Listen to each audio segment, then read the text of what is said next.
राधे राधे। स्वागत है आप सबका आपके अपने YouTube चैनल राधा कृपा में। आज इस वीडियो में मैं आपको पशुपति व्रत की विधि और पशुपति व्रत की संपूर्ण सामग्री बताऊंगा। जैसा कि आप सब जानते हैं कि पिछले कुछ समय से इस व्रत का प्रचलन बहुत बढ़ गया है।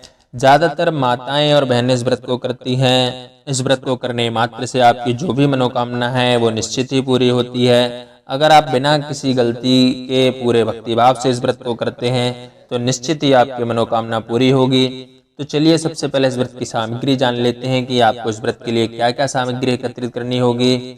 सामग्री के बाद मैं आपको संपूर्ण विधि विधान बताऊंगा कि आपको कैसे ये व्रत करना है, इसलिए आप इस वीडियो को अंत तक देखिए ताकि आप पूरे विधि विधान का पालन कर सकें। सबसे पहले आपको एक थाली में सामग्री एकत्रित कर लेनी है। थाली लेकर आपको उसमें चंदन, चावल, धूप बत्ती, जनेऊ, गाय का दूध, शहद, शर्करा, दही, घी, गुलाब जल, इत्र, बेलपत्री, धतूरा, फल व फूल माला, गंगा जल, मौली, कलावा, गुलाल, मिठाई और कुछ दक्षिणा आपको उसमें रख लेनी है। और आपको एक डोलची में एक पात्र में पानी भर लेना है।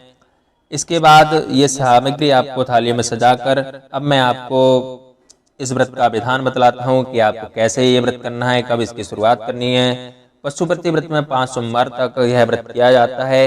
आपको अपनी मनोकामना को लेकर इस व्रत की शुरुआत किसी भी सोमवार से करनी है और 5 सोमवार तक यह व्रत करना है। इस बात का ध्यान रखें कि 5 सोमवार एक ही मंदिर में करने हैं। पहला सोमवार जिस मंदिर में करें बाकी भी उसी मंदिर में करें और पूरे भक्तिभाव से यह व्रत करें। किसी भी प्रकार की कोई शंका मन में ना रखें कि मनोकामना पूरी होगी या नहीं होगी। आप सिर्फ बिना गलती किए भक्तिभाव से भगवान शिव को प्रसन्न करिए।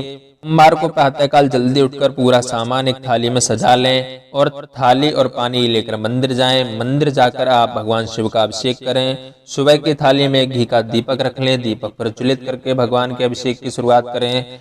दूध, दही, शर्करा, घी, शहद से स्नान कराने के बाद उनको जल से स्नान कराएं, जनेऊ पहनाएं, गुलाब जल चढ़ाएं, चंदन लगाएं, इत्र लगाएं, फल और फूल माला पहनाकर भगवान का संपूर्ण श्रृंगार कर दें और पंचाक्षर मंत्र का जप करते रहें। पूजन करने के बाद अपनी मनोकामना कहें और पूरे दिन व्रत व उपवास करें। कथा सुने। ध्यान रखें आपको व्रत वाले दिन सोना नहीं चाहिए। जो थाली आपने पूजन के लिए सुबह की थी उसको धोए नहीं, ऐसे ही रख दें। दिन में आप फलाहार ले सकते हैं। अब शाम को समय आपको अपने हाथों से कुछ मीठा भोग बनाना है और सबके लिए नहीं बनाना, सिर्फ भगवान के लिए आपको वो भोग बनाना है।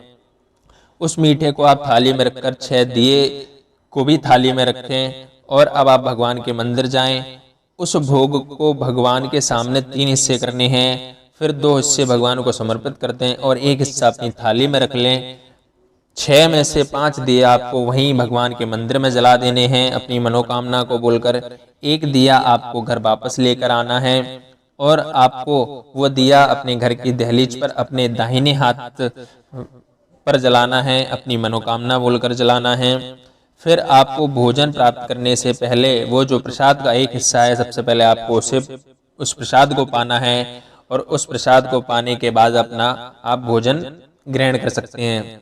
इस प्रकार से आपको 5 सोमवार इसी विधि का पालन करना है। 5वें सोमवार आपको कुछ विशेष करना है। उद्यापन के तौर पर आपको 5वें सोमवार में एक श्रीफल लेना है और उसके साथ 11 रुपये दक्षिणा लेनी है।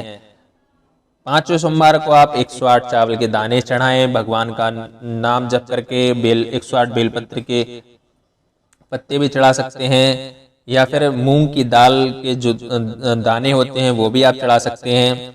तो इस प्रकार आपका ये जो पशुपति व्रत है वो पूरा हो जाएगा।